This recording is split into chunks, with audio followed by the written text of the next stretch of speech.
Welcome to China Insights. I'm Katie. In Myanmar, also known as Burma, more than 30 factories owned by Chinese companies were set on fire, and dozens of Chinese staff have been injured.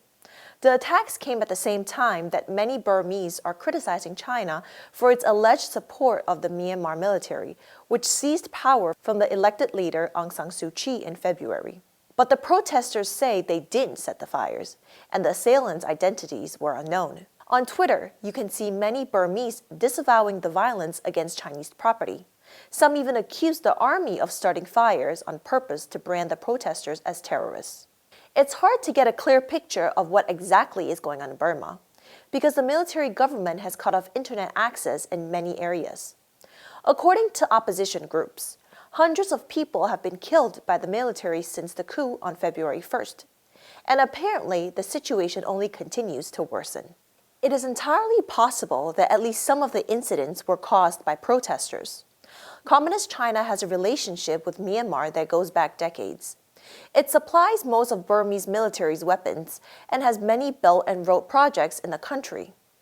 Burma is a strategic region for China, giving it access to the Indian Ocean. And during the coup, while most democratic countries have condemned the Burmese military, China stayed mostly silent, saying that it's not its business to comment on Myanmar's internal affairs. In short, the fact that many people see a link between the Chinese Communist Party and the Burmese military means that some Burmese may have decided to take out their anger on Chinese businesses. But on the other hand, it's easy to see how the Burmese military government, called the State Administration Council, clearly benefits from anti-Beijing sentiment boiling over into actual violence against Chinese businesses and people. After the factories were burned, the People's Republic of China Embassy in Myanmar said that China urges Myanmar to take further effective measures to stop all acts of violence. It recommended that the SAC punish the perpetrators in accordance with the law and ensure the safety of life and property of Chinese companies and personnel in Myanmar. Sounds reasonable, right? Since China's national interests are clearly being threatened, the Chinese embassy should stand up for its people and companies abroad. But we don't actually know who is responsible for burning the factories. And worse, without taking a stand against the military's forced takeover of the country, Beijing's actions simply give the SAC a green light to shut down the Burmese opposition, even if that means detaining and shooting unarmed people. Much of the industrial district where the fires occurred is already under martial law. Given the CCP's commercial and historical relationship with Burma's military, it's possible, or even likely, that the military had Chinese support to instigate the attacks. No matter what happened, the arson serves as a convenient justification for the military to enforce its control. The Myanmar military has always been powerful, but in the last few years, Burma was led by a democratic government under Aung San Suu Kyi. Suu Kyi is now under arrest and faces trial. The military's excuse for detaining her is alleged fraud in the election of November 8, 2020, where she won a landslide victory. Suu Kyi is popular among Burmese people and was a favorite of the West.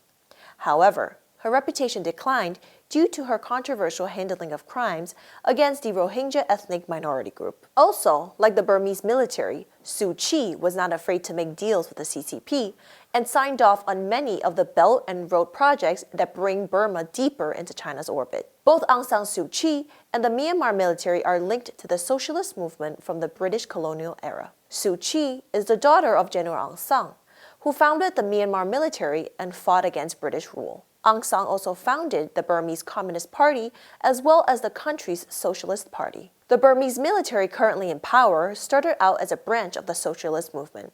During the Cold War, the CCP supported the Burmese military at times, but also interfered with it in some cases. Part of Burma, the Wa state, is controlled by a communist government that takes orders from China. Despite their complex relationship, it seems like the Myanmar military is a good student of the CCP. Communist China is not afraid of massacring its own people, such as during the 1989 Tiananmen Square protests. It also keeps strict control over the internet, something that the Burmese SAC is clearly enthusiastic about. And let's compare the protest in Burma with the democracy movement in Hong Kong. In 2019 and 2020, millions of Hong Kong people stood out to oppose Communist China's slow takeover of their city. The protests were almost always peaceful, but many suspicious violent incidents occurred. Some of the protesters, called the Yongwu Pai, or Brave Martial Clique, did advocate pushing back against the police. But many incidents led ordinary people to believe that gangsters and other agents were taking orders from the Communist Party. They would incite violence and commit other crimes, so as to give the CCP a better excuse to shut down the entire movement. For example, on July 1st, 2019, tens of thousands of people gathered at the Legislative Council in Hong Kong to protest the mainland extradition bill. The protest was peaceful, but that night, hundreds of men broke the glass entrance to the building and stormed the legislature. The governments of Hong Kong and mainland China, as well as the CCP's official media, all used this event as a justification for cracking down harder on the millions of people supporting Hong Kong's freedom. Thank you for watching. If you found this video informative, please like, subscribe, and stay tuned for more China Insights.